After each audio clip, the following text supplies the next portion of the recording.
नमस्कार। आज हम मेंटल हेल्थ की दुनिया में थोड़ा और गहराई से उतर रहे हैं। हाँ बिल्कुल। आज का हमारा फोकस है साइकोथेरेपी के कुछ खास तरीकों पर। हमारे पास कुछ एकेडमिक सोर्सेज हैं इस पर। सही। और हम खास तौर पे दो बड़ी कैटेगरीज को समझने की कोशिश करेंगे। एक है इनसाइट थेरेपी, जो हमारी अंदरूनी समझ पर जोर देती है, और दूसरी है इंटरपर्सनल साइकोथेरेपी यानी आईपीटी, जो हमारे रिश्तों पर ध्यान देती है। तो आज का मकसद सिर्फ परिभाषाएं रटना नहीं है, बल्कि ये समझना है कि ये थेरेपीज असल में काम कैसे करती हैं ना। एग्जैक्टली। क्यों कोई थेरेपिस्ट बचपन की बातें पूछता है तो कोई आज के झगड़ों की, और सबसे जरूरी ये तरीके किसी को बेहतर महसूस करने में, अपनी मुश्किलों से निकलने में कैसे मदद कर सकते हैं। ये तो दिलचस्प रहेगा, क्योंकि हम सब कहीं ना कहीं खुद को, अपने रिश्तों को बेहतर समझना चाहती हैं। तो कहाँ से शुरू करें? इनसाइट थेरेपी से। हाँ ठीक रहेगा। जैसा नाम से ही लग रहा है, इनसाइट मतलब अंतर्दृष्टि या समझ। तो इनसाइट थेरेपीज का जो मूल आइडिया है वो ये है कि हमारी जो परेशानियां हैं, चाहे वो बिहेवियर में हो, सोच में या फीलिंग्स में, वो इसलिए होती हैं क्योंकि हम समझ नहीं पाते कि हमें अंदर से क्या चीज मोटिवेट कर रही है। मतलब हमारी अपनी ड्राइव्स। हाँ, खासकर जब हमारी जरूरतें और हमारी इच्छाएं आपस में टकराती हैं, तो लक्ष्य होता है ज्यादा जागरूक होना, ताकि हम खुद पर बेहतर कंट्रोल पा सकें और हमारी सोच, भावनाएं, व्यवहार सब सुधर सकें। ओके। और इस सोच की जड़ें तो शायद सिगमंड फ्रॉइड तक जाती हैं। साइको एनालिसिस, बिल्कुल। फ्रॉइड ने ही इसकी नींव रखी थी। उनका मेन आइडिया था कि हमारी जो दिमागी परेशानियां हैं, साइकोपैथोलॉजी जिसे कहते हैं, वो हमारे अचेतन मन मतलब अनकॉन्शियस माइंड में चल रहे संघर्षों का नतीजा है। ऐसे झगड़े जिनके बारे में हमें पता भी नहीं होता। अचेतन मन के संघर्ष। और वो एड ईगो सुपर ईगो वाली बात भी तो फ्रॉइड की ही थी। हाँ वही। उन्होंने मन के 3 हिस्से बताए थे, एड, ईगो और सुपर ईगो, और कहा कि इनके बीच ना लगातार एक खींचतान चलती रहती है। ये शब्द सुने तो बहुत हैं, एड, ईगो, सुपर ईगो, पर आम भाषा में इसका मतलब क्या है? मतलब आज की लाइफ में कैसे दिखते हैं ये? देखिए, एड को आप समझिए हमारे अंदर का वो हिस्सा जो बस अपनी ख्वाहिश पूरी करना चाहता है, फौरन। बच्चा नहीं होता, मुझे अभी चाहिए। हाँ हाँ। वो प्लेजर प्रिंसिपल पर चलता है, बस मजा चाहिए, दर्द से बचना है। जैसे बच्चे को भूख लगती है तो वो रोता है, उसे फौरन दूध चाहिए। फिर आता है ईगो। ये वो हिस्सा है जो असल दुनिया से डील करता है। ये थोड़ा बड़ा होने पर डेवलप होता है। ये इड को समझाता है, रुको भाई, दुनिया ऐसे नहीं चलती। अगर चॉकलेट चाहिए तो दुकान जाना पड़ेगा, पैसे देने पड़ेंगे। Reality check. हाँ, रियलिटी प्रिंसिपल। ईगो प्लान करता है, सोच समझकर फैसले लेता है। वो इड की एनर्जी को सही दिशा देने की कोशिश करता है। और सुपर ईगो, वो कहाँ फिट होता है? सुपर ईगो है हमारी नैतिकता, हमारी अंतरात्मा कह लीजिए, सही गलत की समझ। ये हम बचपन में सीखते हैं अपने पेरेंट्स से, समाज से। इसमें हमारा विवेक, कॉन्शियंस भी है, और हमारा आदर्श स्व, ईगो आइडियल भी, कि हमें कैसा होना चाहिए। अच्छा, तो ये सही गलत वाला सेंसर बोर्ड हुआ। हाँ, कुछ वैसा ही जैसे चोरी करना गलत है या मेहनत करनी चाहिए। अब फ्रॉइड के हिसाब से दिमागी दिक्कतें तब बढ़ती हैं जब इड की कोई दबी हुई इच्छा, मान लीजिए गुस्सा या कोई सेक्सुअल इच्छा, बाहर आने की कोशिश करती है। सुपर ईगो उसे रोकता है क्योंकि वो गलत है, और बेचारा ईगो इन दोनों के बीच बैलेंस बनाने की कोशिश में पिस जाता है। इसी टेंशन को फ्रॉइड ने न्यूरोटिक एंजाइटी कहा था। बाप रे, काफी कॉम्प्लिकेटेड लगता है ये अंदरूनी ड्रामा। तो फिर साइको एनालिसिस का मकसद क्या हुआ? इन पुराने झगड़ों को सुलझाना? हाँ बिल्कुल।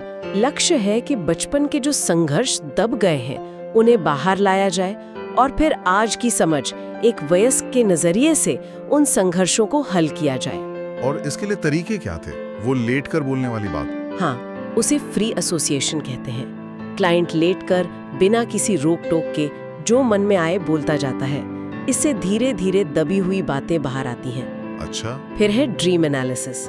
फ्रॉइड मानते थे कि नींद में हमारा ईगो थोड़ा ढीला पड़ जाता है, तो हमारी दबी हुई इच्छाएं सपनों में सिंबॉलिक रूप से आ जाती हैं। सपनों का मतलब निकालना, इंटरेस्टिंग। और एक बहुत जरूरी चीज है ट्रांसफरेंस।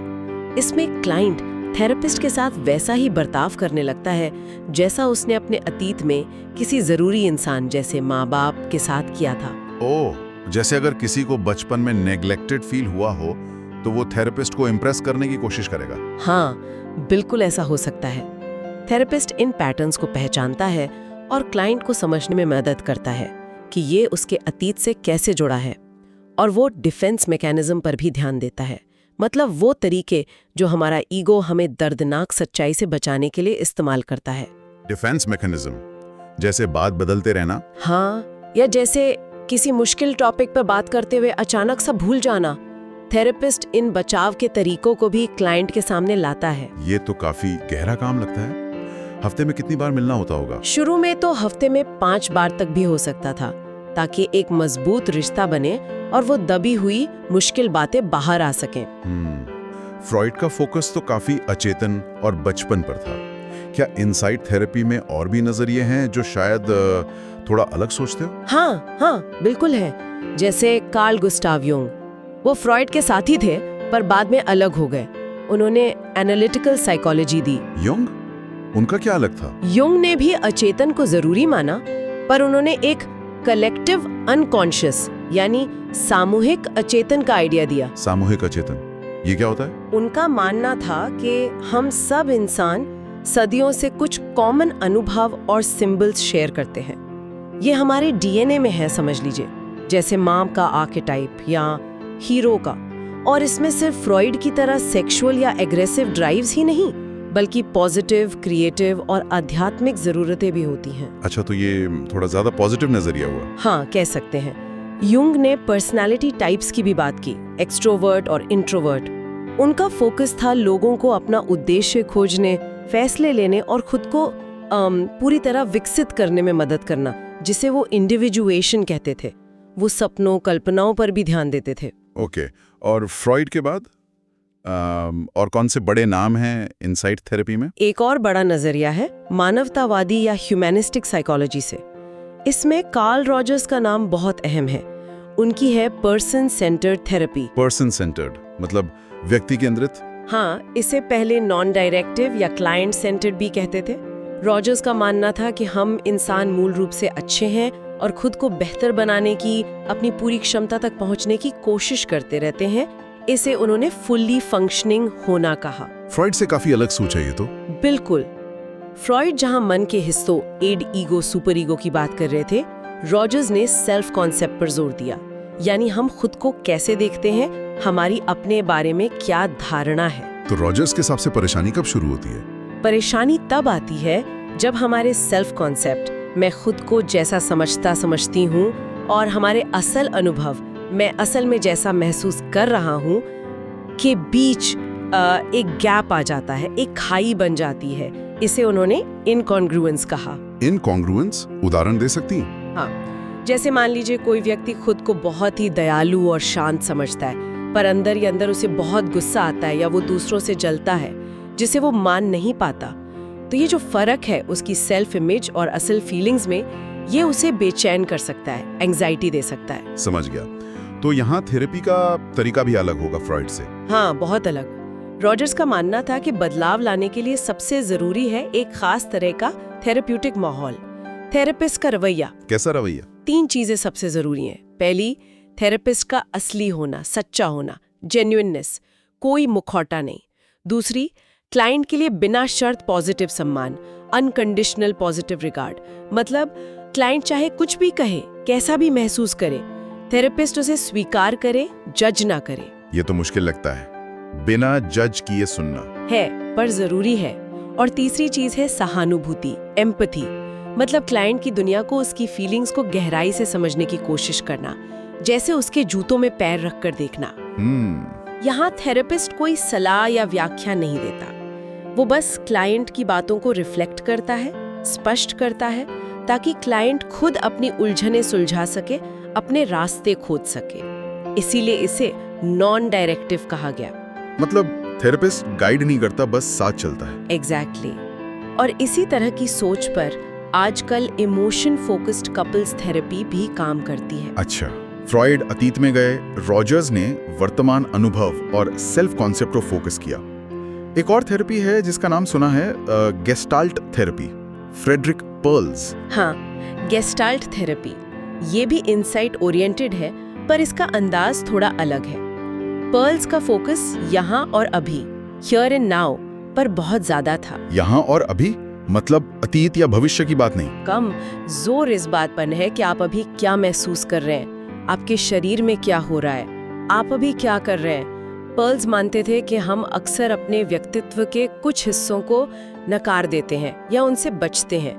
गेस्टाल्ट का लक्ष्य है इन बिखरे हुए हिस्सों को दोबारा जोड़ना, इंटीग्रेट करना। इंटीग्रेट करना कैसे? जागरूकता बढ़ाकर, अपनी भावनाओं, अपनी ज़रूरतों, अपने व्यवहार के पैटर्न के प्रति ज़्यादा अवेयर होकर। पर्ल्स मानते थे कि जागरूकता ही अपने आप में इलाज है। वो क्लाइंट को अक्सर चैलेंज भी करते थे ताकि वो अपनी जिम्मेदारी लेना सीखें।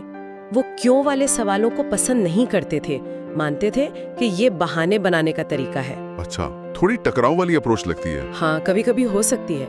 उनकी एक फेमस टेक्निक है एम्प्टी चेयर या खाली कुर्सी। हाँ, ये सुना है। इसमें क्या होता है? मान लीजिए आपको अपनी माँ से कुछ अनकही बातें कहनी है जिनसे आप नाराज हैं या दुखी हैं। थेरेपिस्ट आपको कहेगा कि कल्पना कीजिए माँ सामने खाली कुर्सी पर बैठी हैं और उनसे वो सब कहिए जो आपके मन में है। फिर शायद आपको उस खाली कुर्सी पर बैठकर माँ के नजरिए से जवाब देने को कहा जाए। इससे वो दबी हुई भावनाएं, वो अधूरे काम, अनफिनिश्ड बिजनेस सामने आते हैं और उन्हें प्रोसेस करने का मौका मिलता है।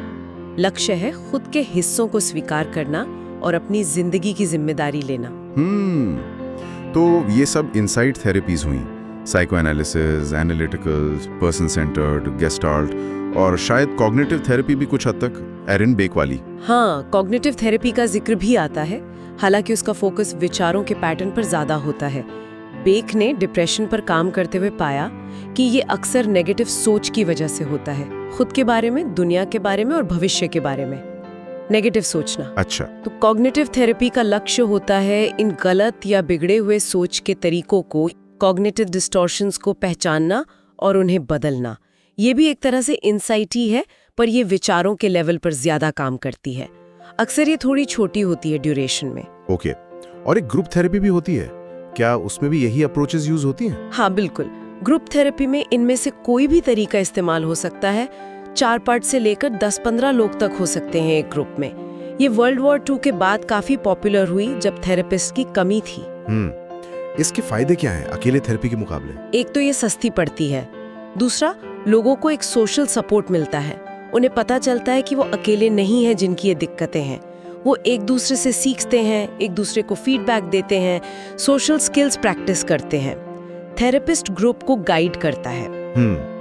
तो इनसाइट थेरेपीज की इतनी वैरायटी है, लेकिन क्या ये वाकई काम करती हैं? इस पर कुछ रिसर्च है? हाँ, शुरू में काफी बहस थी। 1950s में आइजेंक नाम के रिसर्चर ने कहा था कि इसका कोई सबूत नहीं है कि ये थेरेपीज सिर्फ इंतजार करने या अपने आप ठीक होने, स्पॉन्टेनियस रिमिशन से बेहतर है। ओह, ये तो बड़ी आलोचना हुई। हाँ, काफी बड़ा झटका था, लेकिन उसके बाद बहुत सारी रिसर्च हुई है और अब आम सहमति यही है कि हाँ, साइकोथेरेपी काम करती है। इसका असर दवाइयों जैसा या कभी-कभी उससे बेहतर भी हो सकता है और असर अक्सर टिकाऊ होता है। ये प्लेसिबो इफेक्ट से ज्यादा है। ये जानना जरूरी है। अच्छा, तो ये हुई इनसाइट थेरेपीज की बात, जो हमारे अंदर क्या चल रहा है उस पर फोकस करती हैं। अब बात करते हैं दूसरी बड़ी कैटेगरी की, इंटरपर्सनल साइकोथेरेपी या आईपीटी। ये कैसे अलग है? आईपीटी का नजरिया काफी अलग है। इसे खास तौर पर डिप्रेशन के इलाज के लिए डेवलप किया गया था और ये एक शॉर्ट टर्म थेरेपी है, मतलब कुछ महीनों की। शॉर्ट टर्म जैसे कितनी? आमतौर पर हफ्ते में एक सेशन, करीब 12 से 20 हफ्तों तक। और इसका जो मूल सिद्धांत है वो बहुत प्रैक्टिकल और सीधा है। हमारा मूड और हमारे रिश्ते एक दूसरे से गहरे जुड़े हुए हैं। मतलब हमारे रिलेशनशिप्स हमारे मूड को इफेक्ट करते हैं और हमारा मूड हमारे रिलेशनशिप्स को। एग्जैक्टली। आईपीटी मानती है कि डिप्रेशन अक्सर हमारी लाइफ में चल रही किसी ना किसी इंटरपर्सनल प्रॉब्लम से जुड़ा होता है। या तो कोई प्रॉब्लम डिप्रेशन को ट्रिगर करती है या डिप्रेशन हमारी रिलेशनशिप्स को खराब कर देता है, जिससे हम और दुखी हो जाते हैं। ये तो लॉजिकल लगता है। तो आईपीटी सीधे उन रिलेशनशिप प्रॉब्लम्स पर काम करती है। ये अंदरूनी संघर्षों या बचपन की बातों में ज्यादा नहीं जाती, बल्कि फोकस करती है यहाँ और अभी के रिश्तों पर और उनमें सुधार लाकर मूड को बेहतर बनाने की कोशिश करती है। तो ये किन तरह की रिलेशनशिप प्रॉब्लम्स पर काम करती है? क्या हर तरह की? नहीं, आईपीटी ने खास तौर पर 4 मुख्य इंटरपर्सनल प्रॉब्लम एरियाज पहचाने हैं जो डिप्रेशन से जुड़े हो सकते हैं। थेरेपी आमतौर पर इनमें से 1 या 2 पर फोकस करती है। अच्छा, कौन से हैं वो 4 एरियाज? पहला है शोक, ग्रीफ, मतलब किसी अपने को खोने का दुख, खासकर जब वो दुख बहुत लंबा खिंच जाए और नॉर्मल लाइफ में वापस आना मुश्किल हो रहा हो। कॉम्प्लिकेटेड ग्रीफ जिसे कहते हैं। ओके, दूसरा है भूमिका विवाद, रोल डिस्प्यूट्स, मतलब किसी जरूरी रिश्ते में जैसे पति पत्नी, पेरेंट्स बच्चे, बॉस एम्प्लॉई, एक्सपेक्टेशंस को लेकर या भूमिकाओं को लेकर लगातार झगड़ा या तनाव चल रहा हो। दोनों की उम्मीदें अलग अलग हों।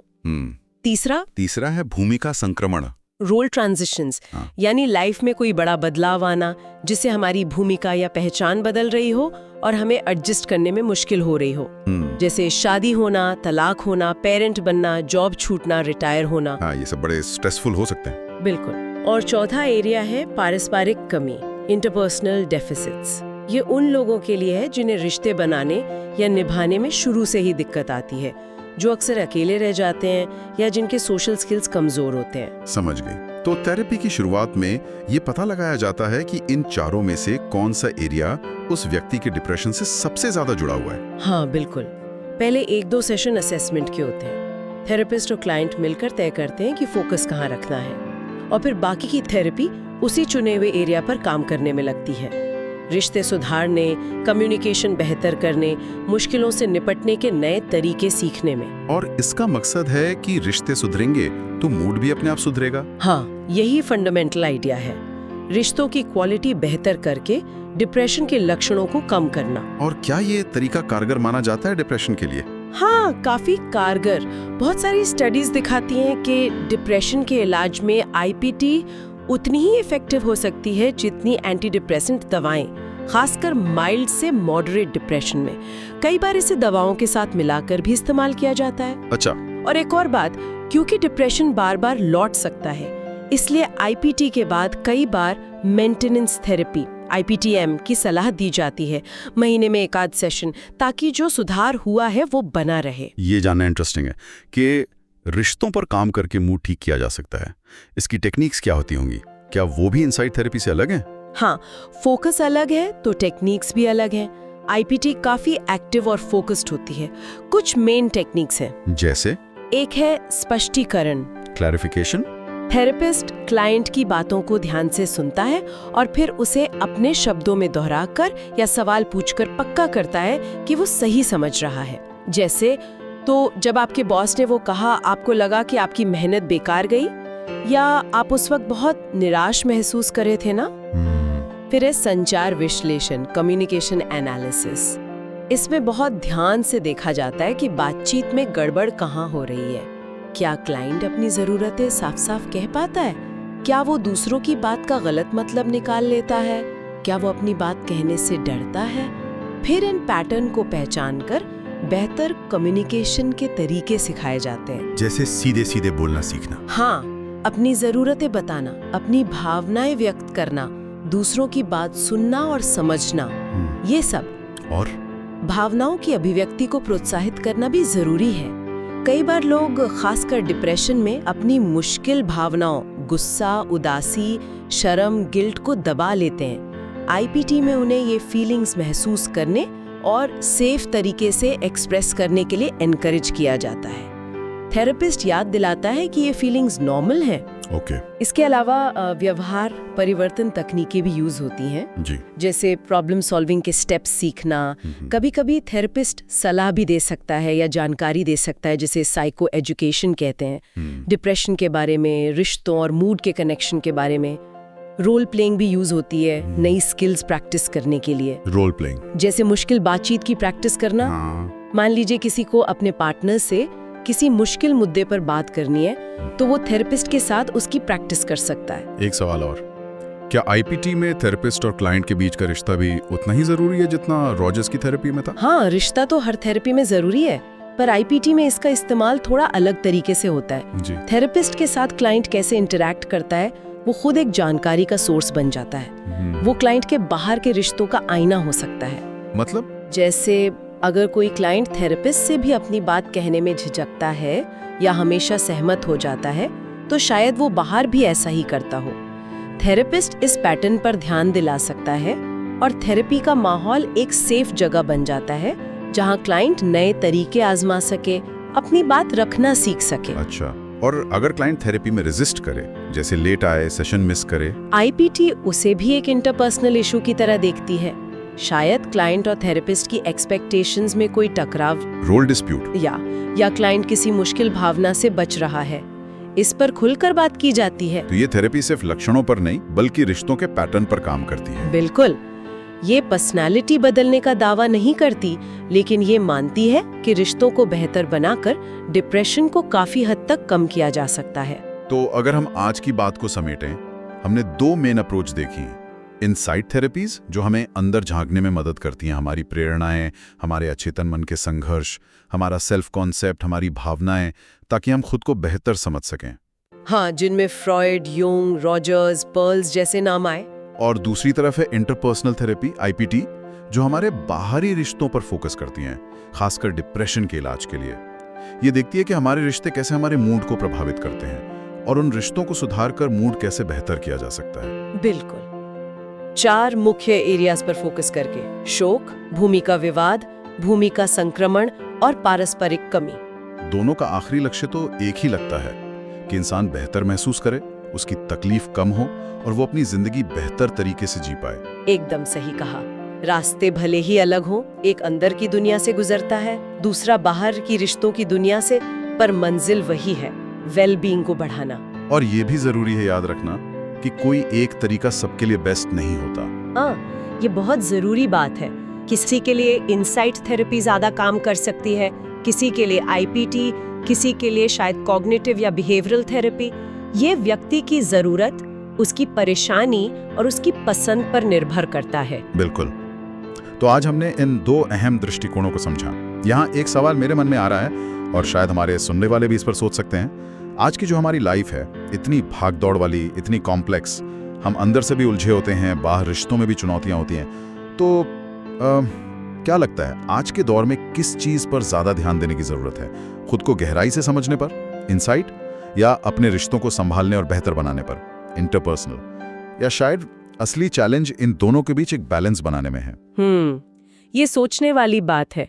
शायद दोनों ही जरूरी हैं और संतुलन ही कुंजी है। बिल्कुल। इसी सवाल के साथ हम आज की ये बातचीत यहीं खत्म करते हैं।